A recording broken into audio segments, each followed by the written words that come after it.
Good morning student. आज हमारा topic है एंथैल्पी ऑफ न्यूट्रलाइजेशन। ठीक है, उदासीनीकरण की एंथैल्पी। ठीक है, एंथैल्पी ऑफ रिएक्शन। ठीक है, रिएक्शन के एंथैल्पी के बहुत सारे प्रकार होते हैं, वो रिएक्शन के नेचर पर डिपेंड करते हैं। जैसे कि हमने पहले भी पढ़ चुके हैं enthalpy of formation, enthalpy of solution, enthalpy of combustion और एंथैल्पी ऑफ न्यूट्रलाइजेशन। ठीक है, तो किसी भी रिएक्शन की एंथैल्पी रिएक्शन के नेचर पर डिपेंड करती है। तो आज हम एंथैल्पी ऑफ न्यूट्रलाइजेशन के बारे में पढ़ेंगे। ठीक है, it is defined as the change in enthalpy when 1 gram equivalent of an acid in dilute solution is neutralized by 1 gram equivalent of base in dilute solution at room temperature. ठीक है, इसका क्या मतलब हुआ?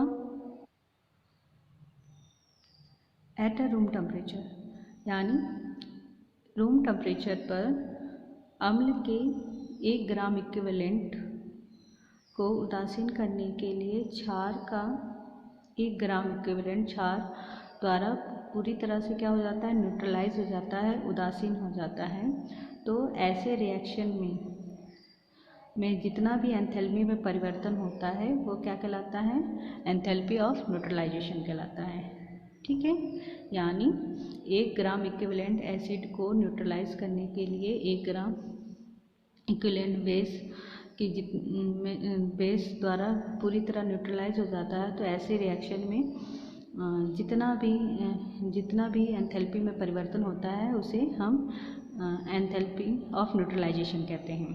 ठीक है, enthalpy change of neutralization are always heat release, यानी enthalpy of neutralization हमेशा क्या होता है, ऐसे रिएक्शन में क्या होता है, हमेशा हीट रिलीज होती है, यानी डेल एच की वैल्यू हमेशा निगेटिव होती है। यानी ये हमेशा कैसी रिएक्शन होती है? एक्सोथर्मिक रिएक्शन होती है। ठीक है, जैसे कि एग्जाम्पल में देख सकते हैं HCl क्या है, एक एसिड है, और NaOH क्या है, सोडियम हाइड्रोक्साइड एक बेस है।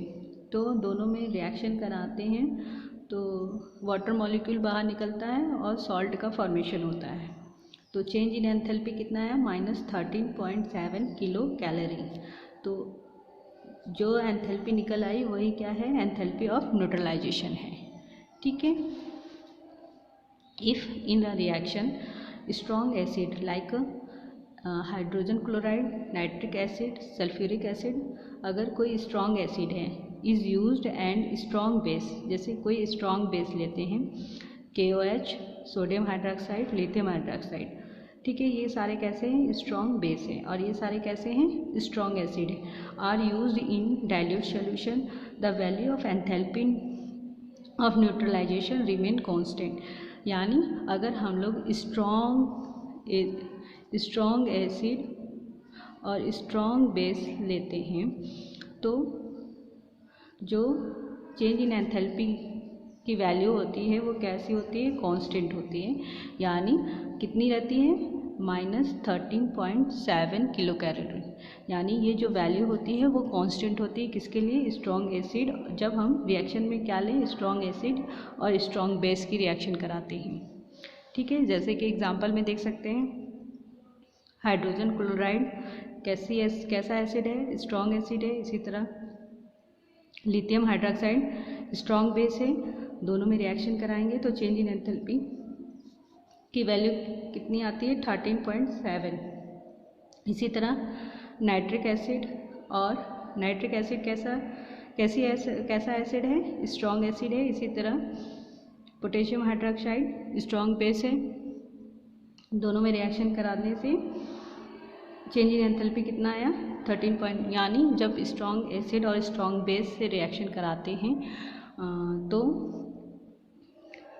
जो चेंज इन एंथैल्पी होती है उसकी वैल्यू क्या होती है? हमेशा कांस्टेंट रहती है।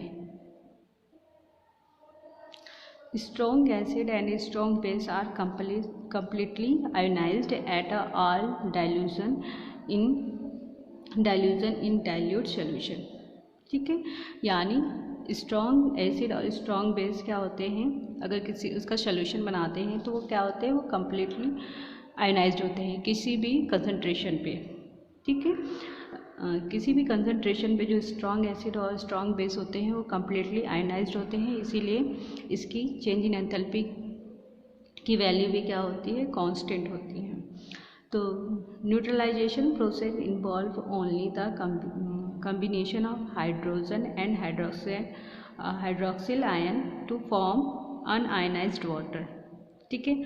हमें पता है जो एसिड होते हैं वो क्या करते हैं, H+ आयन को डोनेट करते हैं, तो इसी तरह जो बेस होते हैं वो क्या करते हैं, OH hydroxide ion OH- ion देते हैं, तो ये दोनों आपस में कंबाइन करके क्या बना देते हैं, वाटर बना देते हैं। और वाटर कैसा होता है, अनआयनाइज्ड होता है, ठीक है।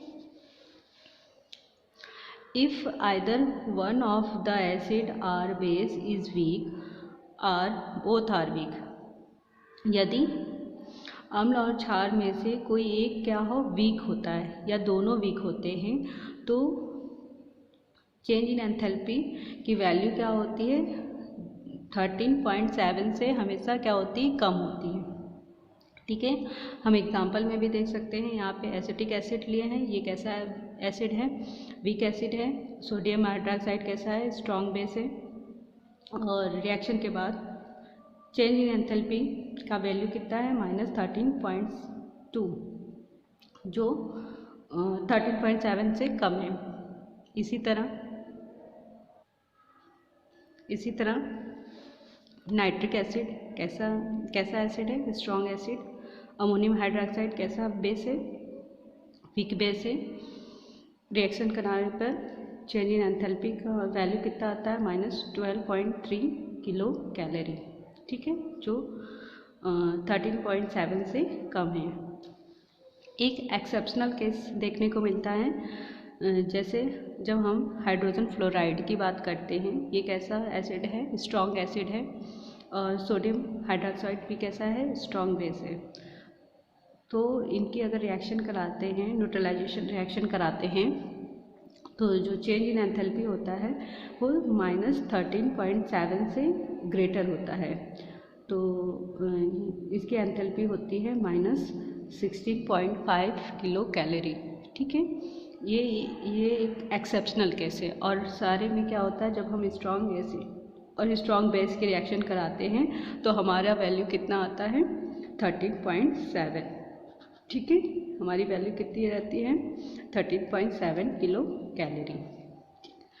लेकिन एक ही यहाँ पे क्या है, एक्सेप्शनल केस है, जहाँ पे वैल्यू 13.7 से बड़ी होती है, ठीक है। Thank you.